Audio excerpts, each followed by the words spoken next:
Franco-tunisienne, Inès Safi est elle aussi arrivée en France pour ses études. Elle intègre l'école polytechnique en 1987 avant d'effectuer une thèse en physique des solides. Je suis chercheur au CNRS en physique théorique dans le domaine de la physique quantique. Les systèmes que je regarde sont très petits et ne peuvent pas être décrits par la mécanique classique. Ils sont de l'ordre à peu près du millionième de nanomètre et donc on a des phénomènes quantiques qui s'y manifestent. Je suis de confession musulmane. J'ai vécu plusieurs étapes dans mon cheminement et depuis à peu près 2005, j'ai découvert le soufisme.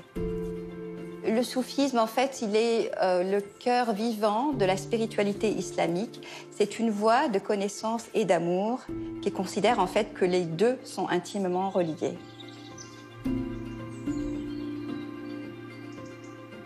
Pour moi, Dieu, c'est le nom du mystère qui est à l'origine du monde. Et je pense effectivement qu'il se manifeste à tout instant. Ce n'est pas un Dieu ingénieur qui s'est retiré du monde. Et il y a un verset coranique qui nous dit que Dieu est plus proche de vous que votre veine jugulaire. Donc il est à la fois transcendant, il est à la fois effectivement différent de tout, il est présent. Et je crois que cette présence-là est importante pour justement restaurer ou réhabiliter toute la sacralité à la fois du cosmos et des êtres humains. Évidemment, je fais ici allusion à la crise écologique et au fait qu'on a chosifié tout ce qui nous entoure.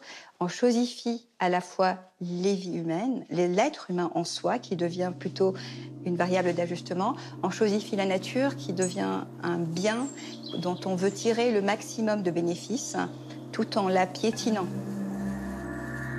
Mais pour ces chercheurs croyants, comment se conjuguent foi et science? S'influencent-elles mutuellement?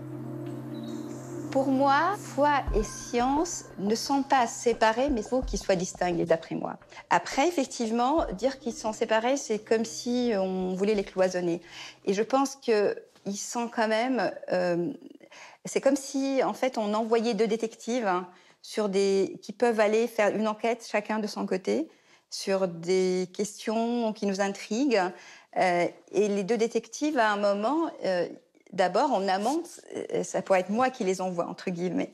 Et ensuite, à un moment, je les retrouve tous les deux avec leurs enquêtes. Ils vont se réunir à nouveau en moi. C'est moi qui va faire la synthèse de ce qu'ils vont retrouver.